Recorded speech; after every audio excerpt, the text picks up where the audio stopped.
I, 35 male, used to be married to my high school sweetheart, Kelly, 35 female.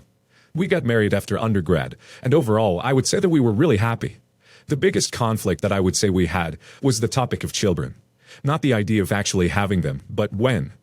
I've always wanted to be a dad, and wanted to have my kids while I was still young enough to run around with them while they were kids, and have a good adult relationship with them once they got older. Kelly brought up a lot of good points about needing to get married, living fully on our own, and being out of debt first. For about 5 years, I worked a job I had no passion for, solely because of the large paycheck, and I was able to nearly wipe out our debt completely. We didn't have a lot to begin with in the first place. Then Kelly said she wanted a house, so we got one. Then a few months in, she talked about wanting to go to grad school. Even though we often fought about children, in the end, I always supported her choices, because I didn't want her to resent me. I would often ask Kelly if she had ever changed her mind about wanting kids, but she assured me that she still did, just not now. I asked when would she be, and it always felt like she kept moving the goalpost whenever she'd list her requirements, and that I was painted as a jerk for pressuring her for kids. Unfortunately, after weeks of not feeling well, Kelly was diagnosed with an illness. It was rough, but I stood by her and she pulled through, but the cost was her fertility. I felt like a jerk again because part of me resented Kelly for not agreeing to have kids sooner, and that resentment grew when Kelly refused to look into using a surrogate, insisting that either we were both the bio parents or neither of us were. In the end, I couldn't take it and just divorced her. A lot of people called me selfish, sexist, misogynistic, etc. But I just wasn't sure if this was something that I would be able to truly let go of. I let Kelly keep the house and moved out of town. Eventually I met and fell in love with Angela, 32 female, and after shortly moving in together, she got pregnant, so we got married. She's entering her 3rd trimester with our baby girl, and I'm so excited. A friend back in college moved back to the States and wanted to have a small party to see everyone. He invited Kelly and me, so I checked in with him privately and asked if it would be okay to bring my wife, and he said that it was cool, so I did. This was the first time I saw Kelly in person for years, and she looked well enough. I was polite, but kept my distance, and thought everything was good. Until the next day, when I got a barrage of texts and DMs blasting me for having the audacity to parade my heavily pregnant new, younger, wife in front of my infertile ex-wife. I had no malicious intentions, and it has been a few years, plus I asked beforehand, just to double-check. So, am I the a-hole? Edited to add. Talked about this with someone in the comments. Kelly said it would be too upsetting at the idea of me having a child with another woman, regardless of how the child was conceived. It was either adopt or nothing at all. I honestly felt like there was no way we could progress in the relationship without one of us resenting the other, so I filed. If she truly didn't want kids, she put on a great performance. Before her illness, she would constantly gush over other people's babies, insisted on buying a house in a good school district for our future kids, and even talked in extensive detail about wanting to be a stay-at-home for up to 6 years. I think Kelly just assumed we'd always have time, and then life threw a curveball. If Kelly had stated that she would have been open to having children sooner, under the condition that I'd be the primary caretaker, I would have done it. I would have even taken a lesser-paying job so I could have the free time to do it. I never wanted to put her in a position where she felt like she would have to give up her career entirely. Edited to add 2. Stepped away for a little bit, but I just wanted to be clear about something. I did not leave Kelly while she was still sick. It was a year after she was healthy again, and we had been in therapy for months. Not the a-hole. You divorced. It doesn't sound like you screwed her over in it, and you each have your own lives now. She should have known having kids was important to you since that was obviously a wedge issue in your relationship with her. So she shouldn't have been shocked that you went on to achieve that goal. Also, 32 is essentially the same age as 35. It's not like you showed up with a pregnant 20-year-old. Not the a-hole. It's been years since you're split. You were not parading Angela in front of Kelly. This sounds to be a case of people getting offended on behalf of someone else. Not the a-hole. You were invited, and it's normal for someone's spouse to accompany them. Plus, you checked with the host in advance. I don't think you are an a-hole for getting divorced. Differences in expectations around having children is a pretty common reason. You haven't seen your ex in years. Life goes on. Nobody should be surprised that you married again and are having a baby. Background info.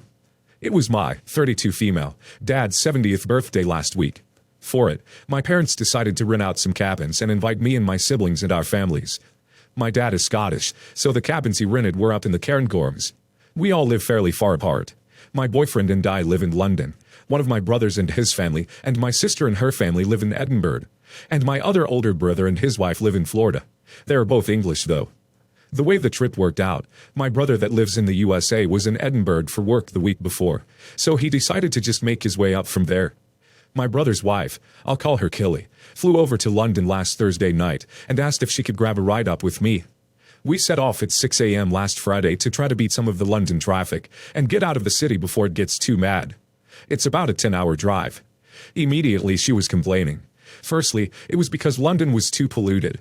Then it was because my car is too small. Then it was because there were no coffee places we could easily stop at. Then there were too many cars on the road. It was unending. We eventually got north of the city and onto the motorway, and she asked me if we can take a more scenic route to see the countryside. I said sure. I grew up in Yorkshire, so suggested we bomb it straight up there, and then spend a few hours over lunch looking around the Dales National Park in Yorkshire, grab some food, and then get back on the road. She agrees. We get up to Yorkshire. She slept almost the entire way, and I take us out into the countryside, and again, the complaints. We're on this little single-track road up to a pub, and there's a tractor coming the other way, so I have to reverse us into a passing place, and the whole time she was like, "This is so dangerous. Why can't they turn this into a real road?" I mean, just insane complaints. We make it to lunch, and again, it's not good enough for her. She hates the food. She hates that you have to order at the bar. She hates that it's too dark inside. She hates literally everything. We get back into the car, and I'm looking forward to her falling asleep and shutting up. I get us back onto the motorway, and she says to me, "Seriously, I wish I could hire a car and drive us. I'd have found a nicer place to eat, and I wouldn't have taken us down a road like that." I'm at the absolute end of my tether at this point, so I just turn off the motorway, head into town, find a rent-a-car place, and tell her if she wants to drive herself so badly, she can. Understandably, she was upset, called my brother crying that I'd abandoned her in the middle of nowhere, in the center of one of the largest towns in Cumbria, and he wound up buying her a train ticket and driving down himself to pick her up from Glasgow. My family is very annoyed at me, and I admit it wasn't the nicest thing to do, but I'm not going to apologize to her when I offered her a lift, and she was rude and insulting the entire way. Am I the a-hole? Edit. Apparently this is unclear. Kelly is not American. They live in the USA, but both my brother and his wife are from this country. There was no abandoning a foreigner happening here. Not the a-hole. I'd probably have left her in London with that many complaints. Your brother knows how his wife is, and your family will learn if they don't already know. They'll figure it out, and maybe she'll get left again by someone else. So she wanted to see the countryside, then complained you were on country roads and went to what sounds like a typical country pub. Complaining not just about the situation, but about you, your decisions. I'd have found us a nicer place for lunch and not taken us down a road like that. It's just rude in a way any adult should realize is rude, without having to be told. She sounds insufferable, and sounds like the stereotype of an arrogant American. Not the a-hole. If I'm doing somebody a favor, and they complain the whole time, just to top it off, and say, I should have just hired a driver because I don't like the roads or food places you were choosing, I'd kick them out of my car as well. A little insight. I, 17 female, lost my mom this year, early April. My parents divorced when I was really young, but I've kept in touch over the years with my dad to ask for financial help with schools, trips, etc. Other than that, he told both my mom and I not to keep in touch unless necessary. Ever since my mom's passing, I've been living with my dad. I don't know the details, but my mom and dad never had a friendly relationship, and I can tell my dad really didn't like her, but to me, she was my single working mom, and I really miss her. My dad's new wife, my stepmom, is okay, but she acts a bit tense around me and tries too hard. I don't think she likes my mom either, since she tells me to stop when I talk about her. I feel like my dad is pushing for us to get close, but I don't see that happening, since I barely know either of them well enough. Plus, I'll always only have one mom. Here's where the problem starts. Back when I used to live with my mom, she used to work tons of shifts, get barely any rest, and work her damn hardest for me. I wanted to surprise her with a surprise vacation or a small trip for her to relax, but we couldn't afford it. So I started asking my dad for money every few weeks, saying I needed it for extracurricular courses. When I finally had enough, my mom passed away, and I started living with my dad and stepwife. I still had the trip money left over, so I called in my aunt, mom's sister, to come with me for the trip. I don't know how, but my dad found out about the money I've collected and got really angry, but said he'd forgive me if I went on the trip with stepmom. Obviously I didn't, and left with my aunt when she was away at work. My aunt and I had a blast on our small road trip, stayed at a motel, and basically just toured around in big wide open spaces.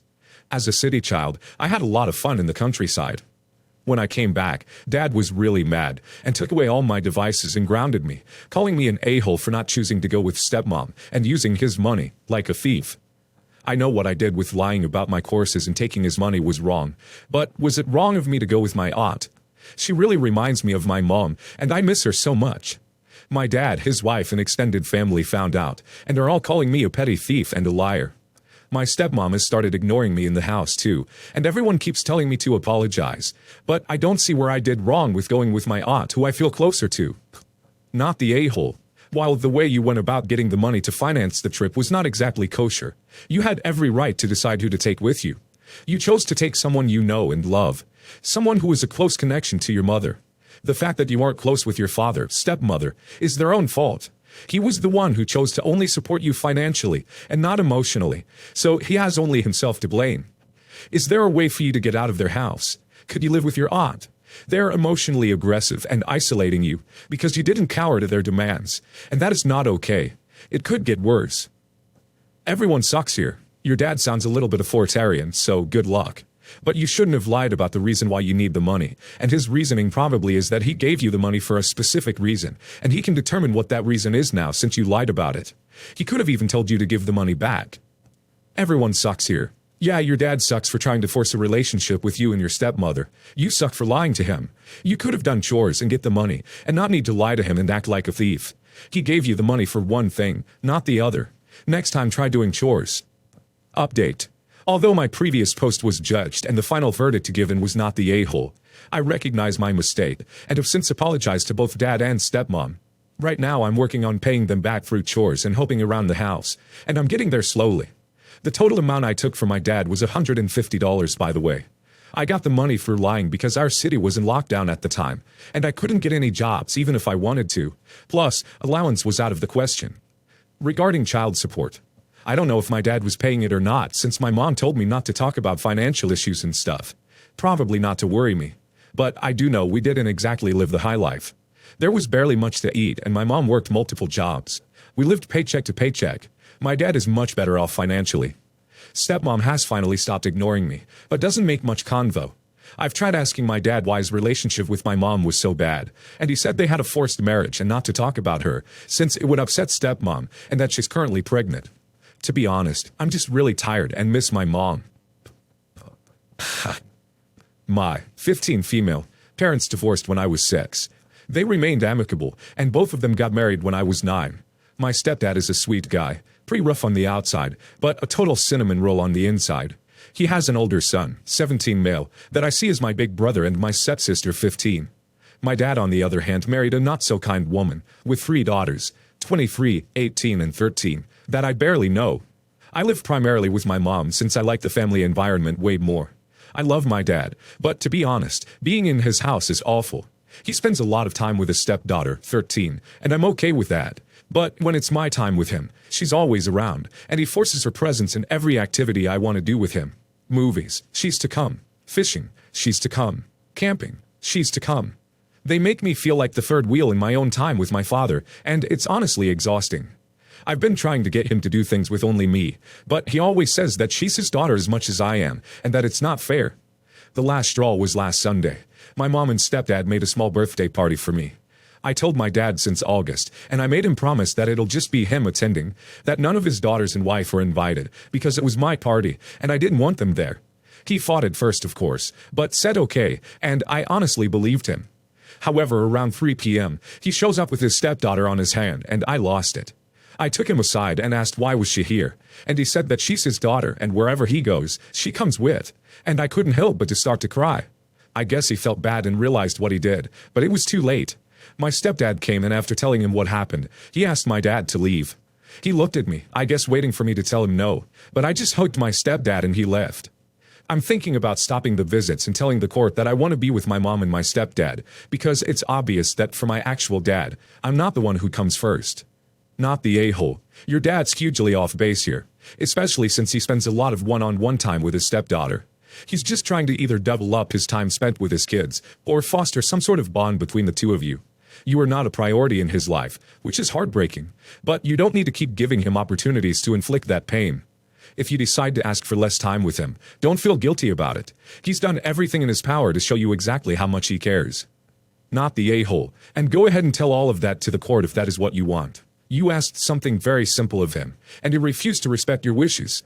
I'm glad your stepdad has your back. You are not the a-hole. Your dad is setting your feelings aside to favor his stepdaughters. It's surprising he can't see that. Maybe he just began to, but you are not an a-hole for wanting to get all his attention from time to time. She gets 100% of it sometimes, when you aren't there, and 50% other times, when you are. You deserve 100% sometimes too.